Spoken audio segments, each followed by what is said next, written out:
Stephen Hawking grew up in a family of well-educated people. Both of his parents had college degrees, so education was very important. But Stephen was never a brilliant student. He was not able to read properly until he was 8. And despite his average performance in school, there was something about him that teachers recognized.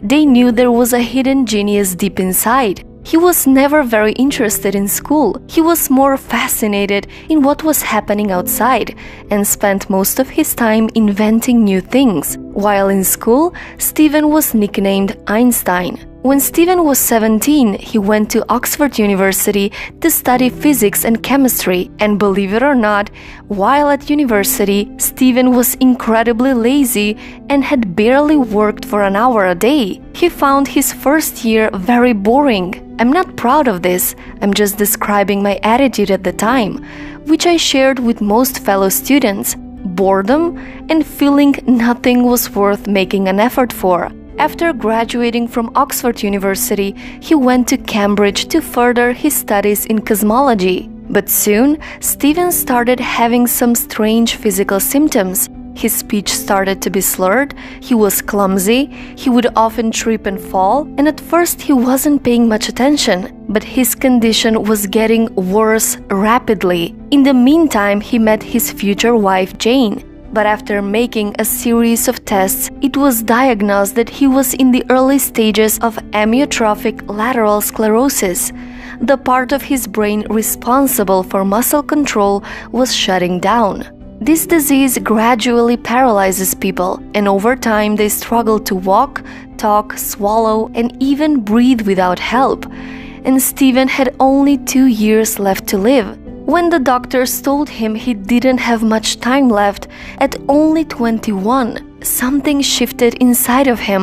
Faced with the possibility of dying, Stephen was motivated to make a difference and not be lazy and waste any more precious time. So he dedicated his entire life on his work. He became even more optimistic and married Jane, and they soon had 3 children. When faced with the possibility of an early death, it makes you realize that life is worth living, and there are lots of things you want to do.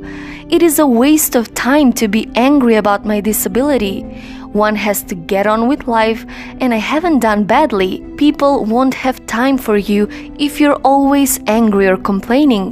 He became one of the most recognizable, unique, and admired scientists of all time. His incredible work on black holes and the origin of the universe changed the way we think about science. His most famous book, A Brief History of Time, was sold more than 10 million copies. Stephen Hawking is one of the most inspirational people in the world. He had an incredible determination and burning desire to live. He didn't let his illness stand in the way. No matter how hard life was, and no matter how impossible or unachievable something was, giving up was never an option. Despite all odds, he proved his doctors wrong, miraculously living more than 55 years after his diagnosis. He died at the age of 76. Stephen Hawking might have been disabled in body, but not in his spirit. And he has the best advice for living a happy life. Remember to look up at the stars and not down at your feet. Never give up work. Work gives you meaning and purpose, and life is empty without it. And if you're lucky enough to find love, remember it is there and don't throw it away. Try to make sense of what you see and wonder about what makes the universe exist. Be curious, and however difficult life may seem, there is always something you can do and succeed at. It matters that you don't just give up. Be brave, be determined, overcome the odds. It can be done. While there is life, there is hope. So, what's your story?